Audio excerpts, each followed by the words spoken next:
people are afraid about what Congress is going to dig up, the skeletons in the closet that maybe they even forgot about, you know. So the best thing is just keep your name out of it.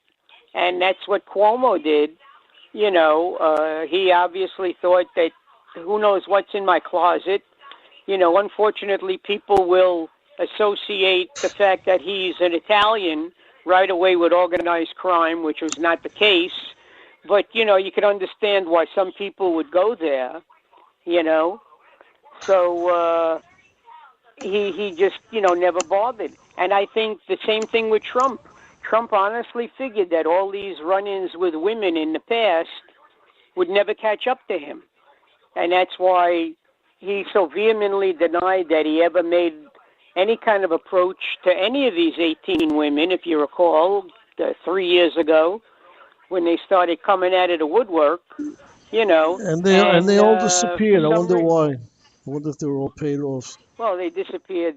For a lot of them, it was well after the statute of limitations. Well, he never, listen, he never raped. I don't think anybody accused him of rape, Mark. Well, I mean, even Stormy Daniels said it wasn't rape. She consensual. Consented. She said she consented. Yeah. But the point is, you know, so there's no reason. There's no crime there. Well, not a legal crime. But the bottom line is, he had just married Melania. She was pregnant with Barron. Okay, I mean, while it's not a legal crime, certainly as far as morality goes, he's not the most moral person we've had. Well, all right. listen, now I know you can go back and you're going to point to Kennedy and you're going to point to Johnson, but that was during cycles when there wasn't such a thing as a 24/7 news cycle. Where everything, don't forget Mr. Clinton, who's is actually on TV. Don't forget about Clinton, who's actually accused of rape. Actually, he wasn't accused of rape. Yes, he was. She was 21. He was accused of rape. Somebody accused him of raping him. Forgot her name. Paula Jones? Yeah, one of them. It might have been Paula Jones. Yeah, I think so. You know, but the bottom line is Paula Jones, they can trace, I mean, we're not talking about him, all right? But no, I'm just saying, you're bringing back other people. I wasn't going to bring back anybody.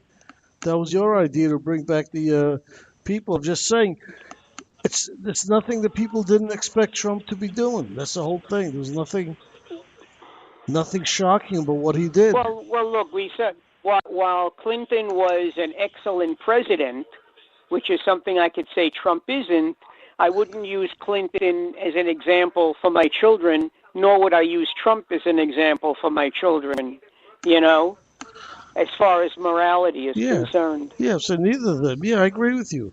Just say that's all I'm saying is it didn't surprise anybody.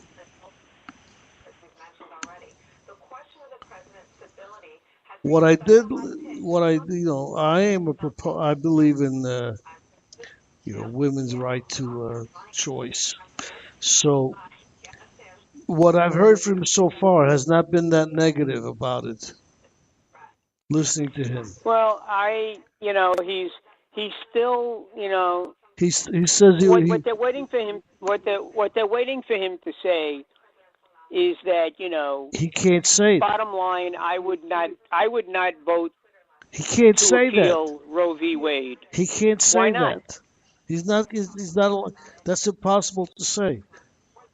And no judge would say that. But what he's saying is, he believes in precedents, and he doesn't believe in changing precedents. That's been set by the Supreme Court. Precedents can be overturned. It's like the no, but he said precedents could be. But he said he believes in precedents. He says if the precedents was set already, he's not going to change it. He said that before. That he said a few times. Well,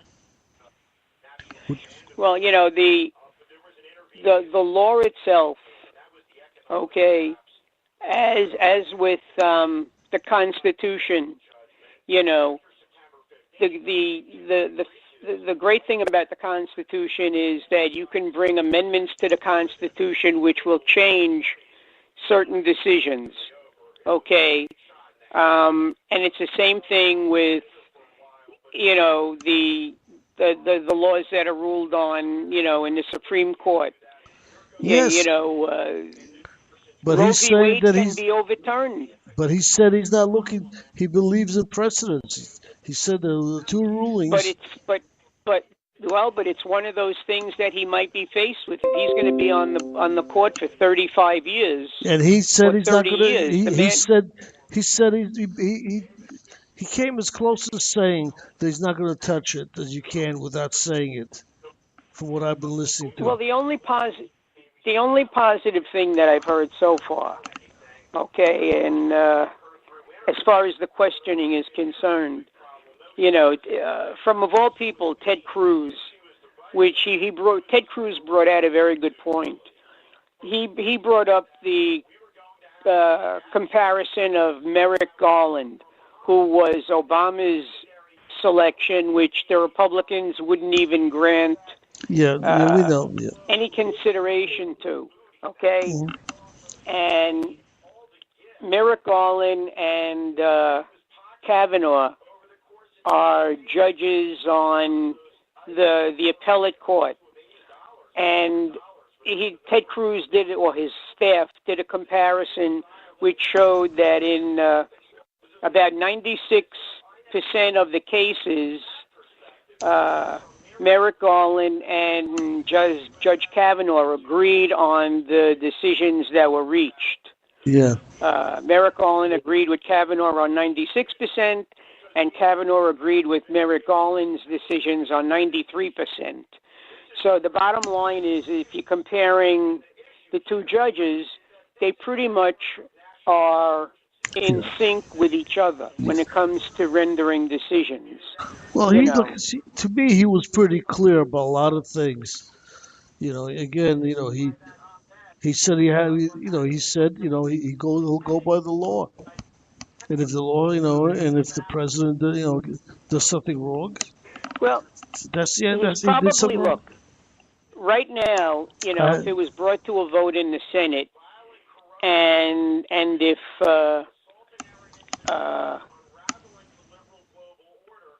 what's her face, the Alaskan senator, I forgot her name. Yeah. Not McCaskill. McCaskill's in Missouri, I think, but the one in Maine, okay. So the one in Alaska. You're talking about the Republicans. Again, I'm sorry, I forgot their names. You're talking about the Republicans, right? Yeah, if those two vote with the Democrats, all right, it becomes 49-49, okay, and Pence will cast the deciding vote, and obviously he'll say yes. It'll probably be the narrowest decision for an approval of a justice. Well, you can blame that on the Democrats. Reid.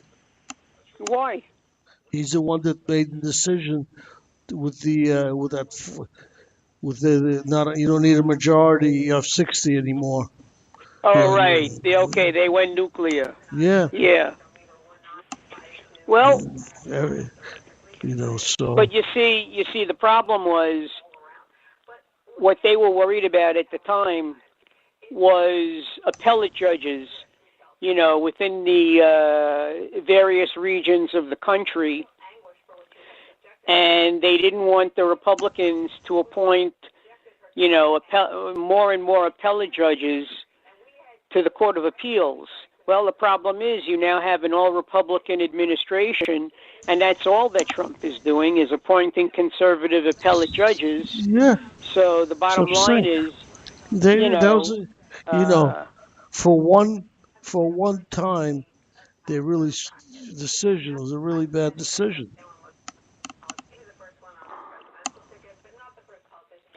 Well, but in the past, okay, you've had decisions in the Senate when it came to appointing justices on the Supreme Court that were overwhelmingly went above and beyond the 64 vote threshold. Yeah. You know, It's not going to happen. It's not going to happen right now. You know that. well, no, I realize that. I know that. No matter who the person is, it's know. not going to happen. Listen, the Democrats said they're not going to vote him before they even spoke to him. They've been trying to obstruct it. So, you know, this is a very split country right now. But the thing is, nobody really cares what is. He didn't. Nobody cares. Yeah, but everybody says, Felix. Everybody says that there's no reason to push this through so quickly.